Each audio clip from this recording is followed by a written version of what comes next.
السلام عليكم ورحمة الله وبركاته. الحمد لله رب العالمين، وبه نستعين على أمر الدنيا والدين، والصلاة والسلام على أشرف الأنبياء والمرسلين سيدنا محمد وعلى آله وصحبه أجمعين. أما بعد، أعوذ بالله من الشيطان الرجيم. بسم الله الرحمن الرحيم. الحمد لله رب العالمين، الرحمن الرحيم، مالك يوم الدين، إياك نعبد وإياك نستعين، اهدنا الصراط المستقيم، صراط الذين أنعمت عليهم غير المغضوب عليهم ولا الضالين، آمين. بسم الله الرحمن الرحيم. رب اشرح لي صدري ويسر لي أمري واحلل عقدة من لساني يفقهوا قولي. Kata-kata indah dari saya. Pertama, Alhamdulillahirabbil alamin. Kedua, Allahumma sholli sayyidina Muhammad wa ala ali sayyidina Muhammad. Ketiga, aku sayang kepada orang tuaku dan aku sayang kepada kalian semuanya. Nah, kita meneruskan mengaji Al-Quran surat An-Nisa ayat 37 yang insya Allah sampai ayat 45. Dengarkan baik-baik, perhatikan dengan tenang. Semoga Allah memberi rahmat kepadaku dan memberi rahmat kepada kalian semuanya. Amin, amin ya rabbal alamin. A'udzu billahi minasy syaithanir rajim. Bismillahirrahmanirrahim. الذين يبخلون ويأمرون الناس بالبخل ويكتمون ما آتاهم الله من فضله وأعتدنا للكافرين عذابا مهينا. والذين ينفقون أموالهم رئاء الناس ولا يؤمنون بالله ولا باليوم الآخر ومن يكن الشيطان له قرينا فساء قرينا. وماذا عليهم لو آمنوا بالله واليوم الآخر وأنفقوا مما رزقهم الله وكان الله بهم عليما. إن الله لا يظلم مثقال ذرة وإن تك حسنة يضاعفها ويؤت من لدنه أجرا عظيما. فكيف إذا جئنا من كل أمة بشهيد وجئنا بك على هؤلاء شهيدا. يومئذ يود الذين كفروا وعصوا الرسول لو تسوى بهم الأرض ولا يكتمون الله حديثا. يا أيها الذين آمنوا لا تقربوا الصلاة وأنتم سكارى حتى تعلموا ما تقولون ولا جنبا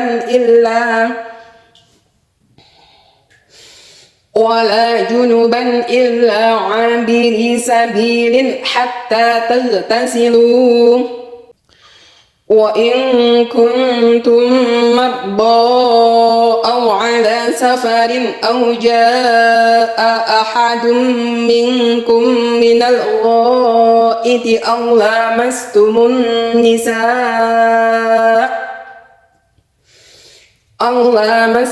النساء فلم تجدوا ماء فتيمموا صعيدا طيبا فامسحوا بوجوهكم وأيديكم Innallaha kana afuwan ghafura. Alam tara ilal ladina utu nasiban minal kitabi yashtaruna ad-dalalata wa yuriduna an tadillus sabil. Wallahu a'lamu bi'a'daikum wa kafa billahi waliyan wa kafa billahi nasira. Shadaqallahul azim. Alhamdulillahirrahmanirrahim. Belajar tartil sudah, sekarang kita belajar tafsirnya ya. Dengarkan baik-baik, perhatikan dengan tenang. Semoga Allah memberi rahmat kepadaku dan memberi rahmat kepada kalian semuanya. Amin amin ya rabbal alamin. Aku berlindung kepada Allah dari godaan syaitan yang terkutuk dengan menyebut asma Allah yang Maha Pengasih lagi Maha Penyayang. Ayat 37, yaitu orang-orang yang kikir dan menyuruh orang lain berbuat kikir dan menyembunyikan karunia Allah yang telah diberikannya kepada mereka. Dan kami telah menyediakan untuk orang-orang kafir siksa yang menghinakan. Nah, ini menerangkan orang yang kikir ya. Orang kikir itu hubbud dunya, senang karo dunia. Seakan-akan itu dunia ini adalah tujuannya. Jadi dunia ini bukan dijadikan alat, tapi dijadikan tujuannya. Nah, sampai-sampai dia bekerja membanting tulang hanya untuk mengejar hawa nafsunya.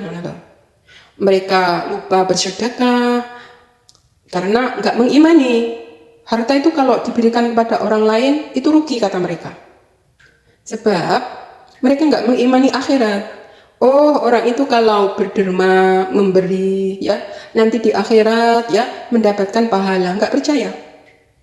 Makanya orang yang hubbud dunya, senang kepada dunia, mereka itu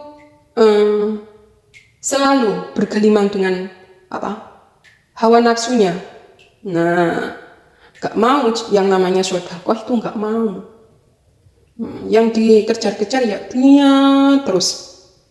Nah, itulah kalau nggak seimbang agamanya ya. Ya mungkin ini adalah sifat-sifat orang kafir ya. Kalau di dalam Islam kan diajarkan ya. Di dalam Islam itu diajarkan tentang zakat, zakat fitri ya. Terus zakat mal atau zakat orang-orang yang kaya itu loh ya, yang hartanya sudah mencapai nisabnya ya. Itu ya.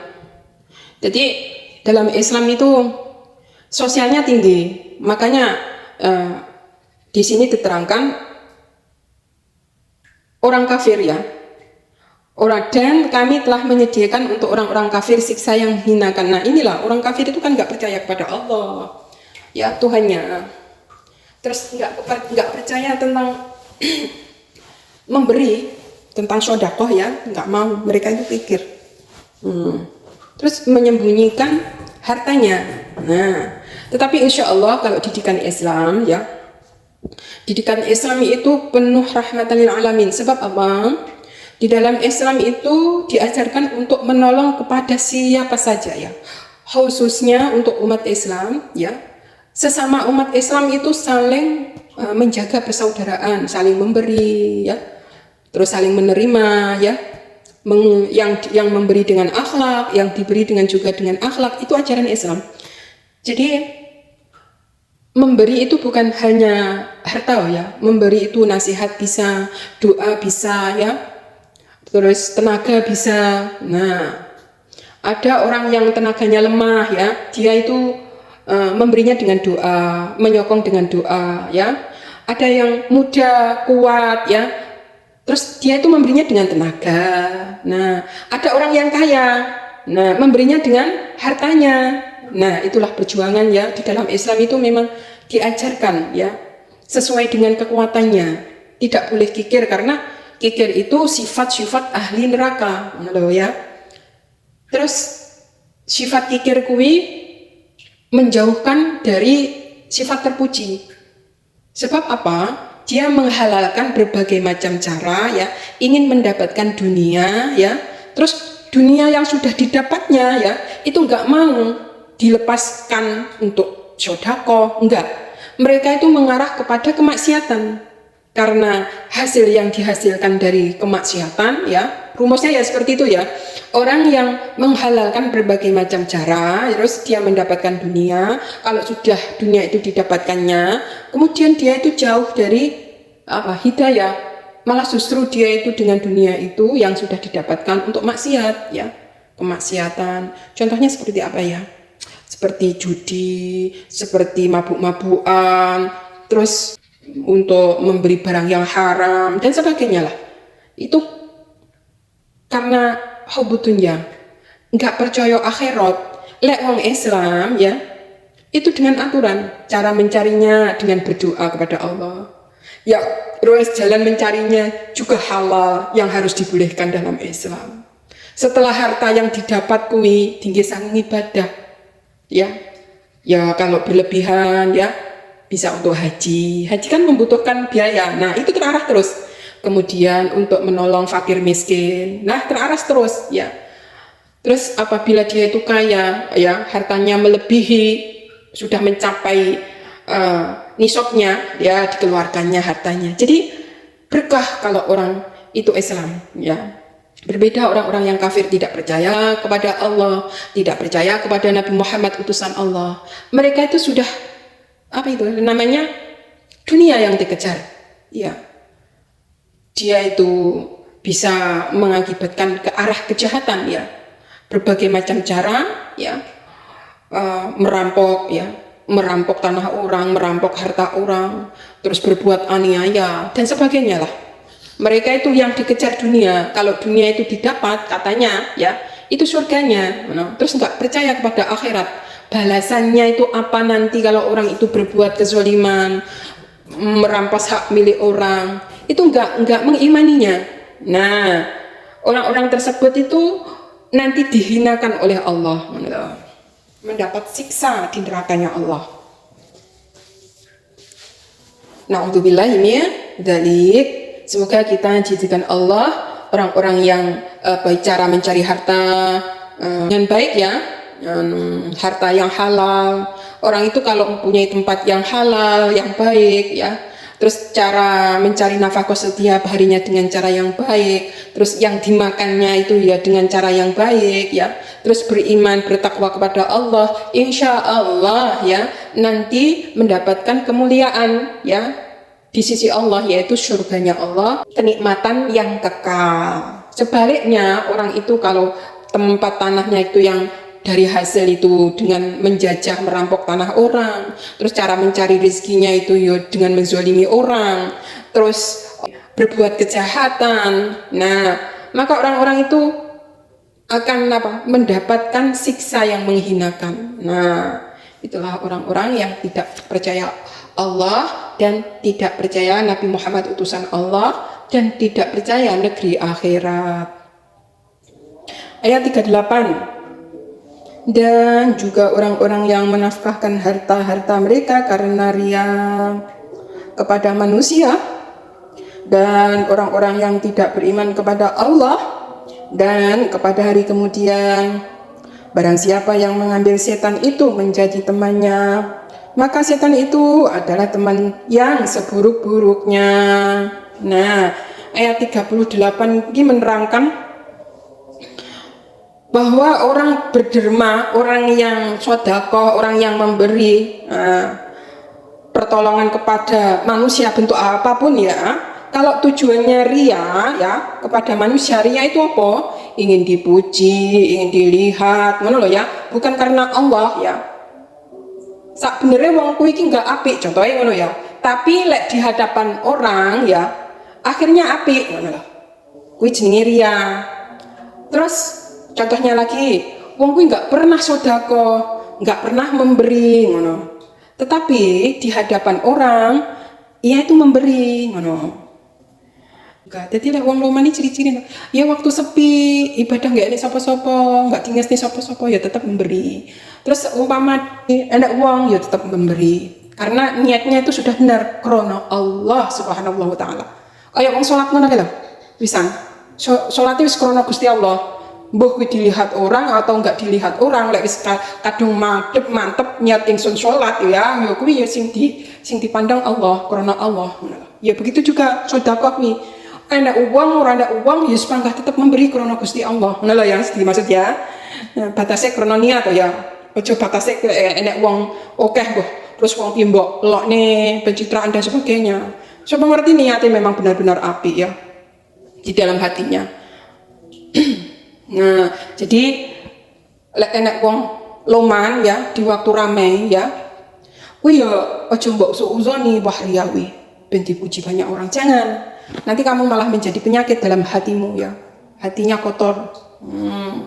Siapa ngerti uang sing memberi yang banyak dilihat orang wis niate krana Gusti Allah, nomor 1. Nomor 2, niate memberi contoh kepada yang lain agar juga suka memberi, suka bersedekah, ngono lho ya. Niate dakwah ya, agar diketahui orang itu kan akhirnya menirunya. Ngono ae, baik sangka ya. Ngono. Toh waktu di dalam sepi pun ora enek sapa-sapa. Contohnya dia memberi sumbangan ya, nyemplung ning kok komplong ya. Jenenge ya wong memang benar-benar wong ikhlas karena lillahi taala, walaupun tidak dilihat orang dan dilihat orang itu sama krana Gusti Allah. Itulah batas-batasan ciri-cirinya orang-orang yang ikhlas, orang-orang yang bukan ria ya. Ngono ya. Sebab apa? Kalau uang tidak bisa kadung ria, kok pemimpinnya itu setan. Nah, jadi setan itu nggoda wong sing sedekah ben niat krono dielem wong ngono lho. Setan mengubah niatnya ya, membisikkan di dalam hatinya. Lek iso menungso iku iki sedekah krono ya ingin dipuji orang. Ngono ya. Tetapi lek wong ikhlas sadurunge memberi iki wis niat. Nah, sadurunge memberi contoh dari rumah ya, aku akan memberi ya sedekah iki untuk disedekah ini untuk sedekah ini disedekah ini. Mbok teko tujuan enek uang ya tetep diwehne, ora enek uang ya apa enggak tetep diwehne. Lah kuwi krana lillahi taala. Enggak duwe sifat riya blas. Waktu dia sepi walaupun orang banyak ya tetap karena Allah, ngono lho. Ya, bahkan dia itu bercerita ya tentang amal-amalnya itu karena Allah, wis enggak duwe kepikiran ingin dilembong niku wis enggak kepikiran krana wong wis enggak kepikiran. Sebabnya di sini dakwah. Contoh kalau orang itu memberi terus dicerita-ceritakan pemberiannya, jangan apa iki suudzon ya. Mungkin untuk memberi motivasi yang lain ya agar suka memberi. Nah, ngono ya iso. Jadi wong lek riya iku ilmune cah cilik lek ibarate. Ilmune wong sing enggak duwe iman. Neng kene diterangne to. Wong sing gak duwe iman ning Gusti Allah, wong riyai, gak percaya bahwa Allah itu melihat, mendengar ya semua makhluknya, baik di tempat sepi maupun di tempat ramai. Allah itu malah melihat. Gak duwe keimanan koyo ngono ki, gak duwe. Ngono. Bahkan negeri akhirat, balasan akhirnya itu gak mengimani wong lek berbuat riyai. Isine ya tujuannya ya cuma manusa donya tok. Wong lek kamu sedekah sok ning negeri akhirat dapat balasan ini juga enggak percaya blas wong karo Gusti Allah, ora percaya apalagi balasan Gusti Allah. Nah, kuwi wong ra duwe iman. Dadi pemberiannya itu yo karena manusa, ngono lho. Itu biasanya orang-orang yang ria. Wis iku lho wong sing dituntun oleh setan. Bahkan setan itu teman yang seburuk-buruknya ya. Nah, teman yang seburuk-buruknya. Sampai perbuatan yang baik mune dislentengne ben dadi enggak ditompo ibadahe, kuwi kaya krana diganggu setan. Nah, tetapi wong lek wis duwe iman mantep ya, wis enggak kenal ilmu riya itu enggak mengenal. Kata Ustadz Arifin Ilham ya. Itu wong lek wis enggak duwe sifat riya, iku imane memang sudah mantap. Lek wong cek ingin takut samar dilem takut apa iki ibadah engko sampe dilembong dan sebagainya, engko dilihat uang dan sebagainya. Kuwi termasuk malah justru orang-orang yang enggak percaya kepada Allah. Termasuk orang ria malahan justruan. Kamu enggak percaya Allah ya. Walaupun kamu ibadah di tempat sepi, tetap enggak, keimananmu tetap. Itulah ya orang-orang yang beriman. Tetapi wong lek mikir arep jamaah isin, arep buat baikan isin, kok sampai dilem uang. Terus akhirnya wong jamaah bersama-sama orang banyak ana ki sapa? Jeneng berjamaah diketahui banyak orang. Lek sampean mikir nih, kok samar dilem wong. Ini justru malah uang sing gong teko imane, ngono lho jarine Ustaz Arifin Ilham. Kayak uang wis teko imane wis gak mikir sifat riya, iki gak kepikiran dalam hatinya. Sing dipikir cuma iman kepada Allah, bahwa ia beribadah di tempat sepi ya tetap ingat Gusti Allah sing diingat. Di tempat ramai berjamaah bersama-sama diketahui orang banyak ya. Itu ya tetap iman kepada Allah. Nah, seperti itulah contoh yang dicontohkan ya. Jadi ibadah di tempat orang banyak dituduh-tuduh nih jangan kamu suuzani juga. Wah itu ria pendilembong dan sebagainya. Jangan, itu mengotori hatinya, itu tanda-tanda kotor hatinya. Berarti dia masih menyandang sifat ria. Tetapi kalau orang itu wis gak peduli belas dengan sifat ria, maksudnya gak menyandang sifat ria, dia itu ibadah di tempat ramai, wis gak duwe takut ya, di tempat yang sepi, tetap imannya mantap nih Gusti Allah. Jadi ibadah dituduh nih walaupun gak dituduh nih, dia niatnya pangkat tetap krono Gusti Allah. Dia ibadah sendiri krono Gusti Allah, dia beribadah dilihat banyak orang yo krono Gusti Allah. Apabila dilihat orang ya ben ditirunya. Nah sambil dakwah syiar Islam. Syiar Islam itu kan beribadah bersama-sama ya. Sekarang 39. Apakah kemudorotannya bagi mereka kalau mereka beriman kepada Allah dan hari kemudian dan menafkahkan sebagian rezeki yang telah diberikan Allah pada mereka, dan adalah Allah Maha mengetahui keadaan mereka. Malah orang itu kalau beriman kepada Allah kemudian beriman kepada hari akhirat terus menafkahkan rezekinya ya yang telah dianugerahkan Allah, justru wong kuwi iki menjadi orang yang ya soleh, orang yang loman, orang yang disenangi banyak orang karena tingkah lakunya, perbuatannya itu diridhai oleh Allah ya, ibadahnya baik ya, terhadap Allah itu baik, terus ibadah yang sesama manusia, sesama makhluk Gusti Allah baik. Jadi hablum minallah, hablum minan nas, baik semuanya. Maka ia akan dicintai oleh Allah, dicintai orang-orang, ya. Bahkan binatang pun mencintainya. Sebab apa? Sifat baiknya itu loh. Nah, 40 sesungguhnya Allah tidak menganiaya seseorang walaupun sebesar zarah. Dan jika ada kebajikan sebesar zarah, niscaya Allah akan melipat gandakannya dan memberikan dari sisinya pahala yang besar. Subhanallah, walhamdulillah, wala ilaha illallah, wallahu akbar, wala haula wala quwwata illa billahil aliyil azim. Gusti Allah itu enggak menganiaya seorang, ya. Maksudnya enggak korupsi, enggak menzalimi, enggak pilih kasih ya. Gusti Allah ki enggak pilih kasih. Sapa hambane sing beriman bertakwa ya, beramal soleh, walaupun sekecil zarah pun Allah itu melipat gandakan loh ya malahan. Dilipat gandakan pahala nih, kebaikan ini gosok nih akhirat dibalas berlipat-lipat ganda, diberikan pahala yang besar. Zarah ya apa tuh? Zarah itu sebesar apa ya ngarani? Debu yang berterbangan itu loh. Walaupun amalnya seberat itu, Allah itu membalasnya, Subhanallah, dan melipat gandakannya. Subhanallah ya. Bila wong-wong ki dicintai Allah. Jadi Allah itu enggak menganiaya ya. Menganiaya makhluknya.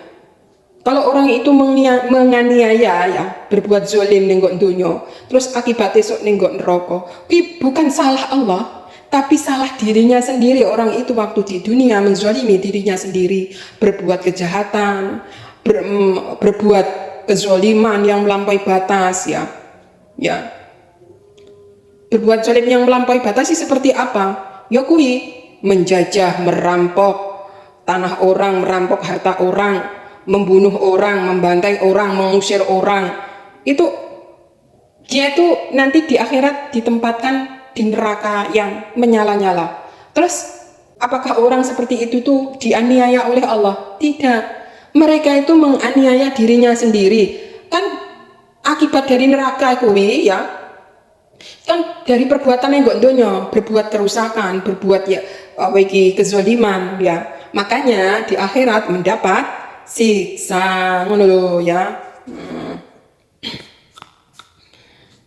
Jadi orang-orang yang membela kebenaran, orang yang memusuhi kezaliman. Nah, orang-orang itu yang benar.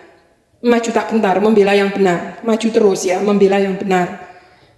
Insya Allah kamu tidak menganiaya dirimu sendiri. Orang yang menganiaya dirinya sendiri itu karena berbuat kerusakan di dunia tanpa dasar-dasar ya. Tetapi uang sing berbaik ya, berbuat baik di alam dunia walaupun titik banget kalau Gusti Allah dibalas bakal dilipat gandakan pahalanya ya. Nanti di negeri akhirat ulah uang sing beriman. Uang lek enggak luwe iman wis saenake lah. Ning dunia seperti hukum rimba lah ya. Sopo sing kuat kuwi sing menang no, ya. Orang lemah itu dianiaya. Tetapi sekar Gusti Allah dianiaya ning akhirat. Bahasane. Sebaliknya, wong sing apik ning alam dunya, walaupun kuwi makur kecil banget apike, karo Gusti Allah bakal dibalas. Berlipat-lipat ganda loh ya. Sekarang ayat 41. Maka bagaimanakah halnya orang kafir nanti apabila kami mendatangkan seorang saksi Rasul dari tiap-tiap umat dan kami mendatangkan kamu Muhammad sebagai saksi atas mereka itu sebagai umatmu. Nah, jadi sok nenggo akhirat kono sok nanti Allah mendatangkan saksi seorang Rasul ya. Karena setiap umat itu kan ada Rasulnya. Dan Nabi akhir zaman, Nabi Muhammad SAW, itu ada umatnya sampai akhir hari kiamat ya. Dan Nabi Muhammad nanti menjadi saksi atas mereka ya. Sapa wong sing beriman ya seperti apa yang diajarkan Rasulullah itu menjadi umatnya Nabi Muhammad dan masuk surga. Dan barang siapa yang tidak mengikuti ajaran Nabi Muhammad ya mereka ditempatkan di neraka. Wis titik. Jadi Nabi Muhammad menjadi saksi umatnya nanti masuk surga. Sebab apa? Ada ciri-ciri nanti. Orang-orang yang mengikuti ajaran Nabi Muhammad SAW nanti wajahnya bercahaya karena seringnya wudu, terus sujud ya kepada Allah. Karena saking seringnya bersuci ya, nanti wajahnya mencorong. Nah, dan Nabi Muhammad nanti menyaksikan dari umat-umatnya ya, yang masuk surga ciri-cirinya seperti itu, bersih, wajahnya mencorong bercahaya. Lanjut ya, 42. Di hari itu orang-orang kafir dan orang-orang yang mendurhakai Rasul ingin supaya mereka disamaratakan dengan tanah dan mereka tidak dapat menyembunyikan dari Allah sesuatu kejadian pun. Wong-wong sing kafir sok ning negeri akhirat, wong-wong sing mendurhakai Rasul ya, wong-wong sing enggak percaya kepada Rasul Allah Nabi Muhammad SAW sebagai Nabi akhir zaman ya. Nanti di akhirat sana itu ingin saja dimatikan seperti karena apa? Di sana disiksa. Disiksa terus hidup terus kekal selamanya. Mereka itu tidak bisa menyembunyikan apa? Dosa-dosa mereka. Dosa-dosa mereka ditampakkan semuanya oleh Allah. Jadi kejadian-kejadian yang dunia itu terekam. Itulah akibat dari perbuatanmu ngono lho. Dadi ning akhirat kono kuwi ibarate piye ya? Ingin dimatikan. Ingin dimatikan tapi enggak mati-mati ngono lho. Insyaallah seperti itu ya. Jadi wong-wong sing ning akhirat nanti itu menyesal sekali karena siksane iki terus menerus. Wong disiksa kok enggak mati ngono lho. Boyo loro banget to. Lek jekne wong ning donya niki seumpama disiksa, ya, itu bisa sampai mati wis, blek wis bar ngono enggak nek rasane sakit. Wis meninggal. Tetapi di akhirat sana, kuwi rasane sakit itu terus menerus. Nah, ini kan menerangkan negeri akhirat ya. Lek sesuatu yang sudah sampai ke akhirat ya. Jadi sok nenggok negeri akhirat ya, Allah itu mendatangkan saksi ya, yaitu seorang rasul. Setiap umat kan mempunyai rasul, ya. Pada zamannya Nabi Isa, rasulnya ya Nabi Isa, ya. Nah, jadi wong-wong kafir ya. Wong-wong kafir kuwi kan wong sing nggak mau menerima ajaran rasul, ya. Wong kafir kuwi nggak percaya karo Allah dan rasulnya. Jadi nanti di akhirat nanti kuwi wong-wong sing mlebu ning neraka kuwi ya disaksikan oleh rasul, ya. Mergo karena kezalimannya. Contohnya begini, diadili. Kowe masuk neraka, apa dhisik gak enek utusan? Ada siapa? Pompon pada zamannya Nabi Isa, Nabi Isa alaihissalam. Oh, lainnya apa sampean nggak mengimani? Iya aku nggak mengimani. Terus akhirnya ya nyemplung ning neraka ini ngono. Ada yang ngono, jangan ada yang menjadi saksi begini. Kowe dhisik pada zamannya siapa hidupnya? Zamanmu, kerasulanmu, yaitu pada zamannya Nabi Isa. Terus sampean mengimani Nabi Isa itu utusan Allah. Aku nggak mengimani utusan Allah, justru Nabi Isa itu kuanggap sebagai Tuhan, bukan utusan. Makanya aku nyemplung neraka ini. Hanya apa Nabi Isa dulu mengajarkan dia untuk menyembah dirinya. Lah, aku hidup setelah Nabi Isa itu sudah meninggal. Lah, aku mengikuti kitab-kitab ya yang menerangkan bahwa Nabi Isa itu Tuhan. Jadi aku tersesat dengan itu. Aku disesatkan. Aku mengikuti kitab yang sesat. Terus baru didatangkan Nabi Isa. Wahai Isa, apakah Injil menerangkan seperti ini? Itu bukan aku, wahai Allah. Jadi menjadi saksi lah nanti. Itu adalah perbuatan umatku mengubah kitab yang telah engkau firmankan kepadaku.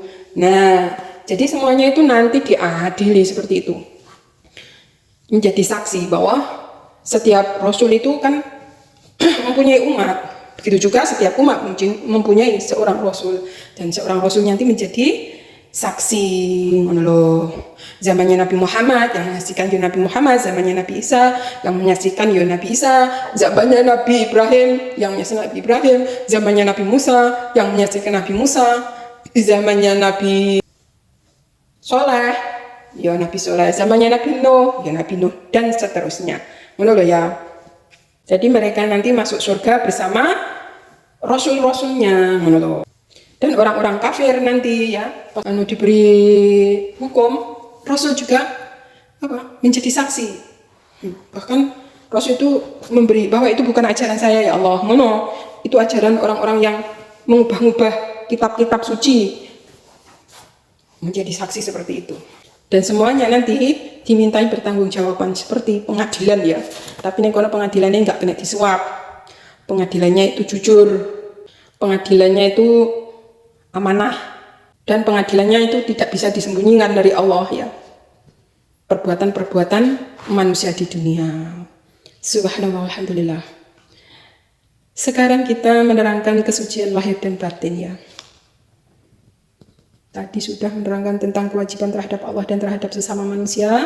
Sudah. Sekarang kita menerangkan kesucian lahir dan batin. Kesucian lahir dan batin dalam sholat 43. Wahai orang-orang yang beriman, janganlah kamu sholat sedang kamu dalam keadaan mabuk, sehingga kamu mengerti apa yang kamu ucapkan. Jangan pula hampiri masjid sedang kamu dalam keadaan junub, terkecuali sekedar berlalu saja hingga kamu mandi.